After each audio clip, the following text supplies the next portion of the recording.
Howdy, folks. Lenten Bible reading for the day. Psalm 7, 3 to 7. O Lord my God, if I have done any such thing, or if there be any wickedness in my hands, if I have rewarded evil unto him that dealt friendly with me, yea, I have delivered him that without any cause is mine enemy. Then let mine enemy persecute my soul and take me. Yea, let him tread my life down upon the earth, and lay mine honor in the dust. Stand up, O Lord, in thy wrath, lift thyself because of the indignation of mine enemies. Arise up for me in the judgment that thou hast commanded. And so shall the congregation of the people come about thee. For their sakes, therefore, lift up thyself again. My dreams have been nuts recently. Extremely lucid and grounded and familiar and positive. Like, a lot of it dealing with general area stuff. So I feel like there's some deep memories getting filtered through in a positive way. And I can't help but think it has a lot to do that I'm getting back into playing cello. It's probably what I always needed. It's just dealing with neck pain recently. It's been, in the last 2 or 3 years, that's been really rough. And there's a depressive spell around the same time, like 2 years ago, that kind of took me down and it made me fatter and made me less active and you know, waves of depression around that. And I literally thanked Brent Daniel for this, and he's just like, "Oh, glad to help. Glad I could help." That he really did help, like, provide me like a stable, funny, lucid sort of way of dealing with trauma, because he's been through horrendous trauma and he pulled himself back up, and now he provides himself as a sort of a rock in a traumatic world, a lighthouse, if you will. It's pretty cool. I like Brent Daniel a lot. Unfortunately, he's going through some financial issues, and as I said, I wish I could buy 9,000 stickers and put them everywhere. That'd be great. That'd be great. Now, cars break, cars get paid off, immediately break. It is what it is. You can either propagandize or poison a population. You can't do both. ADD kids will just forget. They'll just forget the propaganda that they're forced onto. They will just rotate through something else. And you can poison a population and make them trodden and beaten down, but that's how you get communism. You can propagandize a population and make them wily and aggressive and parasitic, and that's how you get capitalism. But, like, you can't do both. Even though you might want to try and bridge them up together, they only come from a central root. They're branching off in different directions with no structure underneath them to support them. In fact, the structure, and this is why a lot of Gen Xers and corrupted millennials, chaos millennials, if you will, they think that the boomers are the problem, because the boomers are providing some of the last remaining base, the last remaining trunk. And I feel so bad for mom and pop shops just completely wiped out by Amazon. That really makes me sad, and it's made me sad for a very, very long time, because I've seen it with my own 2 eyes. Lovely mom and pop shops with lovely people, a lovely atmosphere, and lovely customers, and those just get shuttered. They can't survive. They can't survive in the economic climate, and that's a dang shame, if I do say so myself. You can tell the people begging for the annexation of Canada are pretty dumb when they call it the 51st state. State? Entirety of Canada, the 51st state? Because that's how state works, right? That's how states function. Like, would we just take the entire country and make it one state? No. We would remain the provinces as states. Simple as that. We rename the area into something more South North America as opposed to North America. Oh, fine, but you're probably not going to make it one state. Like, Alaska is already unruly enough, And Alaska's basically one state of Western Canada, essentially. Like, the 51st. Panama, 51st state, you know. Hopefully being utilized in the future as a place to police cartel activity and Pan America drug smuggling activity, because that's been a seriously bad thing since the 80s, since the 70s. You got Bolivia, and you got 58 coups, and you have horrible communist regimes and horrible capitalist regimes, and the OSS and the CIA extremely well involved. You got Operation Condor, Operation Phoenix, extremely involved in trafficking drugs from first the Golden Triangle, and then just straight up manufacturing them in clandestine labs all around Latin America, South and Central America. It's a serious problem. The people aren't over-exaggerating the issue, they're just not getting to the proper solution for these issues. Which is to say, if you heavily involve the CIA as it stood before, which it might be changing, I'll wait and see. I hope it's changing, that it's getting weaker and more dismantled, and they're taking a hammer to it like they're taking a hammer to everybody else's nuts. Then you'll actually see less and less drugs. Like fentanyl, as I've described before, is literally just one of many different opioids, and it can get 10,000 times stronger than fentanyl per weight. It can. And, like, that's just the reality that we live in the alchemized world. And chemistry is like a fully unlocked practice, became really mainstream and prevalent in the 80s and 90s. And that's when meth got really bad, and you don't need to have meth trafficked into your country. Anywhere you sell Sudafed, anywhere you have ephedrine grass, you have meth popping up, right? That's just how it is. It's just what's going on. You know, the Kiwi Farms is a genuinely inspired name, since it's a funny farm for all the people that would be highly medicated in asylums if Reagan hadn't shut down all the funny farms. Which I agree with. I actually agree with that. I actually agree with Reagan shutting down the funny farms. It's just, it would be nice if then, you know, you have this profound decision make where, you know, like I would assume like 30% of the asylums around our country were just straight up torturing people with electroshock and chemicals and experimenting on people and collecting data, Unit 731 style, Nazi SS Goebbels style, just collecting data on people, which is like unnecessary data, mind you. Like it's just mainly about sadism, and I think there's also a religious element there. So like in the IDF torture dungeons, there's a religious element in there. There's a religious element to what the SS were doing, and they were probably trying to experiment with as many human sacrifices as possible to try and realize any sort of concept of Lovecraftian deities that they had been taking seriously through theosophy. And Unit 731, the carcinization of Bushido is actually very likely what caused that with the Imperial Germany. Both Germany and Japan were on massive amounts of amphetamines. IDF is on more drugs than you could ever... Like, genuinely, if you want to shut down international drug trafficking, there's one country in particular that does most of the heavy lifting. They have done most of the heavy lifting throughout history with slave trade. They've done most of the heavy lifting through recent history when it comes to drugs. And anybody who is aware of the electronic dance music scene knows exactly what I'm talking about. Anyways, wrestling looks so much more fun than UFC. People really enjoy it, unlike UFC, where it's just a bunch of Joe Rogan grift monkeys calling everybody who subjects their bodies to circuit legal steroids a genetic freak. Rogan's wild. I used to not believe the grifter line, but it's plain as day after the Spotify contract.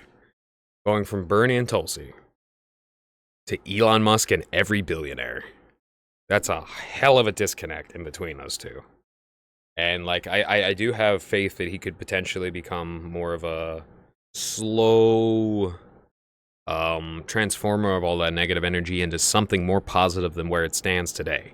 Because the Elon Musk stuff is so shot out and so sloppy that, like, the amount of shot out, sloppy, destructive, wasteful parasites that it creates over a period of time is so damaging towards society.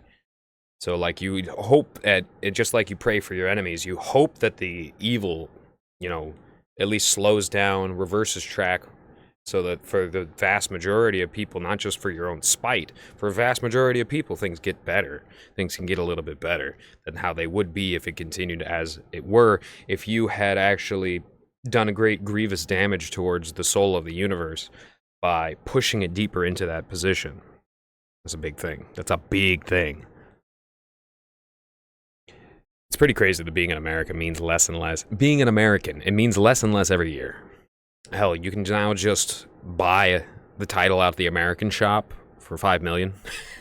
you could pick up a gold card at the America gift shop, and no matter who you are or what you want to do when you come here, you can just be an American with all of our vast constitutional rights. And it's not like everybody doesn't deserve constitutional rights. It's just we also have a tremendous amount of constitutional rights when it comes to business, and a bunch of protections when it comes to business. Some of the most aggressive and some of the most aggressive business laws in the entire world when it comes to protection. So you'll have people taking advantage of that structure, and as you've seen when it comes to the outsourcing of people's jobs, a lot of people blame Hispanics for this, but they are not working in the fields right now as the Hispanics get kicked out. They're not going and picking blueberries. They're not going and standing outside of Home Depot so that people can get cheap labor. They're not doing that. Those are the bottom of the barrel jobs that get paid next to nothing that the Hispanics were doing. The real issue with our economy, the real people that dirk our jobs, are the factory outsourcing to Vietnam, to South Korea, to with Stellantis Europe, probably Germany. God. And it's crazy that, like, I used to respect Europe a little bit, right? Because I thought that they were the more benign of the first world powers. Turns out they're absolutely not the most benign of the first world powers, as they stood disarming their entire population, not being afraid of any decision that they're making coming back to bite them. That's not benign. That is incredibly malignant, and that is metastasized cancer deep into our own country.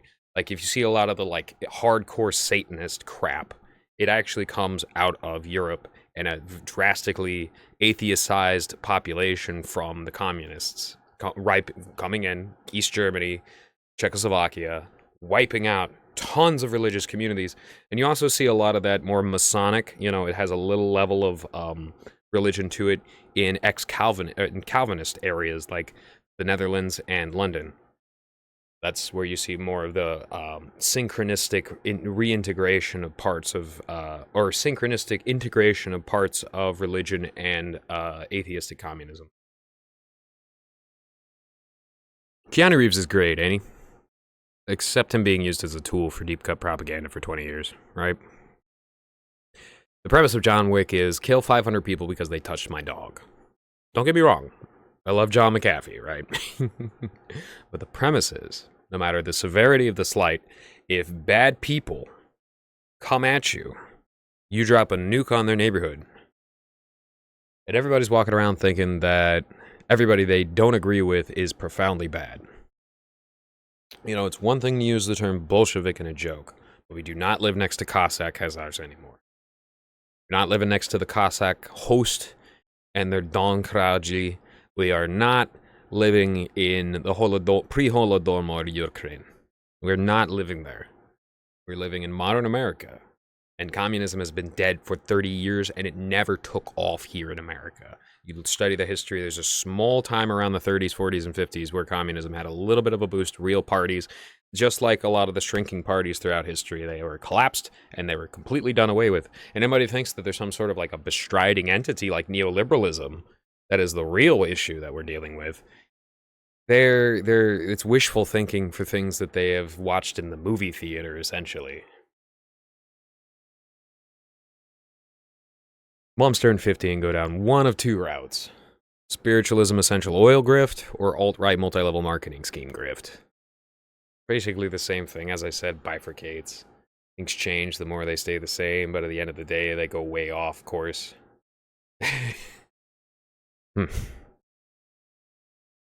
Total pornographer death is a multifaceted issue. It contains a multitude of other malignant issues inside of it.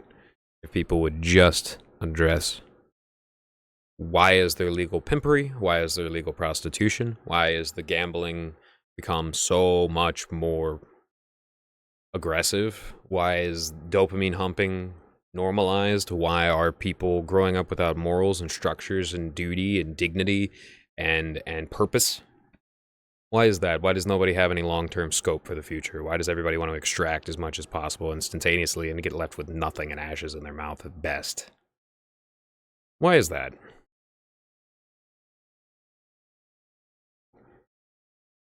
You know, angry Marines are great for jokes, but they make terrible soldiers. Space Marines suppress their emotions, and that's because if you don't suppress your emotions, just like some of the newer salamanders compared to some of the older salamanders, you will not become welcome in a tactically sound that troop that's dealt with deaths, unnecessary deaths, have learned. You're new and you're boisterous and you're like, oh, you go scrub the toilets for a while until you get enough Zen meditation in you to chill out. That's legitimately the thing. That's legitimately the gambit there. Did you know the laughs of the curse jars in Dark Souls 2 are a form of a cut Demon Souls they're the voice of a cut Demon Souls character called the Celebrity Vermin. It's the exact same thing, it's just been modified a little bit. Dark Souls 2, one of my favorite probably my favorite Dark Souls, one of my favorite games of all time.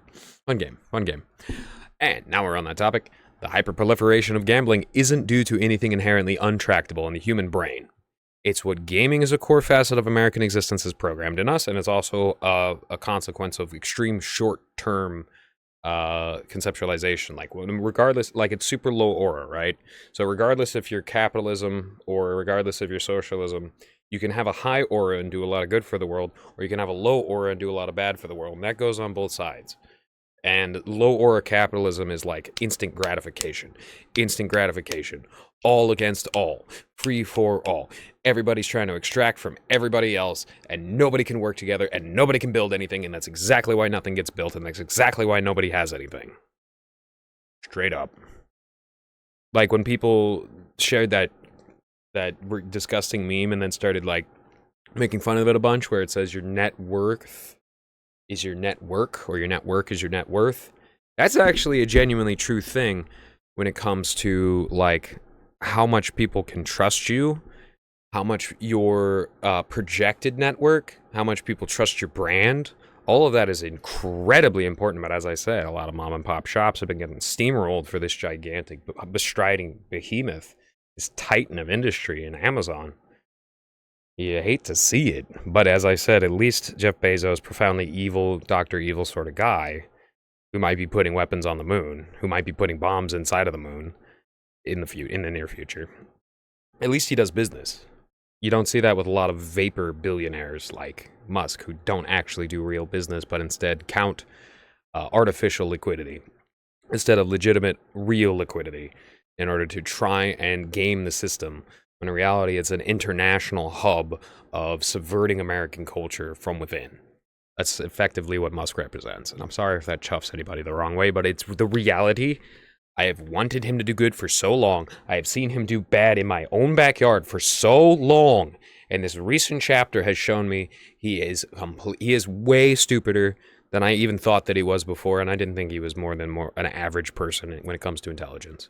And that should shock you, because he handles so much that being an idiot is embarrassing, and I bet Obama did that on purpose. Obama has a resentment towards white people, and like, regardless of whether or not it's white structure or white people in general, how it manifests is doing stuff to embarrass us like that. It is what it is, you know.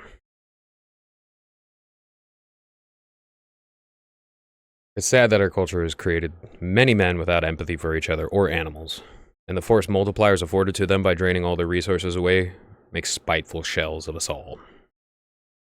And depending on what video games you play, whether you care about it determines whether you care about the quality or quantity of your work.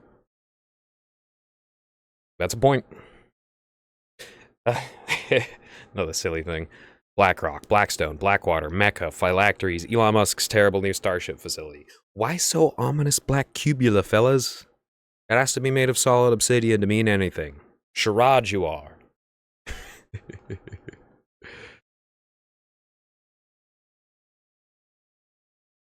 Nice try, FBI. Not today, CIA. Dirty tricks, MI6. No deal, Navy SEAL. Another day, Green Beret. I'm not falling for that Trojan horse, Israeli Defense Force. Good attempt at obscurity, Department of Homeland Security. Stranger danger, Army Ranger. Forget your plea, KGB. Enough of you, JTF2. No foul play, TSA. Reassess, SAS. No dice, ICE. Cease, police. Stop, cop. Alright, y'all. Everybody, have a good weekend. A good next week. And I'll see y'all on the next episode. Cheers.